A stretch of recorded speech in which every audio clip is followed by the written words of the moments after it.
So Airside is the design agency that me, Nat Hunter and Alex McLean set up in '98 now, my goodness, 13 years ago. And we've always had an experimental wing to what we do at Airside. It's kind of our R&D wing. We have a shop where we sell our products, and every so often we do a project like this where we have a stupid idea and find a place to deliver it.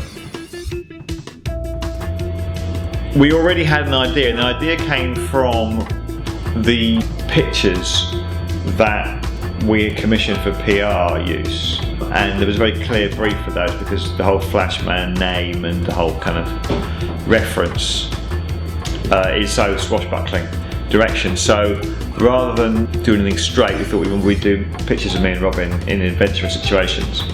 And a chap called Robert Milne, who works here a lot, as a freelancer at Airside, he also happens to be a fantastic painter, so he painted some pictures for us.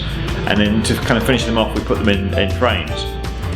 And when we saw the five pictures in frames, it kind of said, let's do some more with that. The idea really spoke to us, and it was very exciting to see them, kind of the narrative portrayed in a series of painted pictures.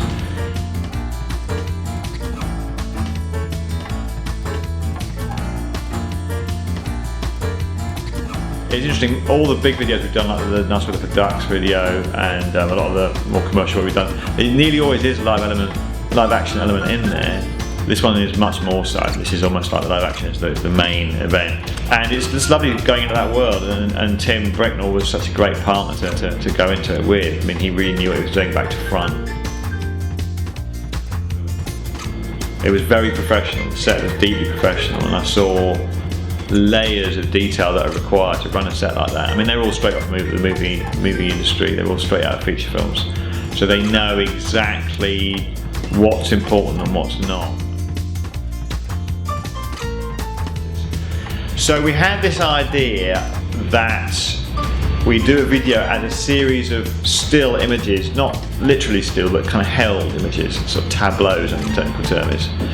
It's a very 19th century idea, the notion of getting actors to hold positions to illustrate scenes in a narrative is a very traditional medium that's been lost completely.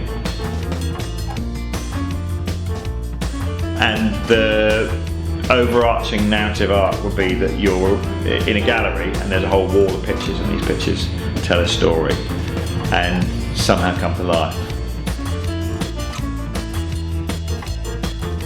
So that was the kind of core concept, and Tim was really up for that and kind of went, you're absolutely crazy, but let's give it a go.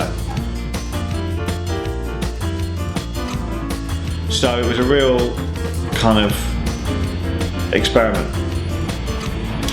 And the whole notion of going between picture and picture, picture to picture, was also a bit of a punt. And the thing that really made it work was the whole tracking thing that Carlos came up with, the idea of tracking between frames.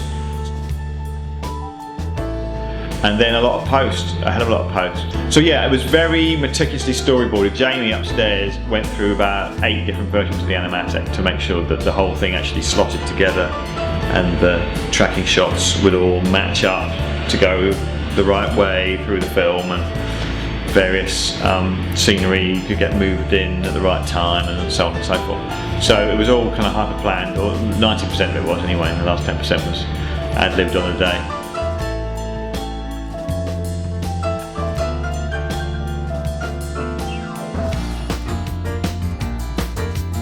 So yeah, it was a real all hands on deck thing. Everybody got involved and everyone gave their all. Because it's that kind of environment. And actually a couple of the runners who had worked on films a lot before, they said, it's so great, you know, I've never been on a set before where the producer is got a mop in their hand, you know, I think people really appreciated that, and everyone was doing it for buttons. So it was kind of all mucking in, real team spirit. Very Flashman in its kind of daring do. Spit the sawdust, we'll make it happen.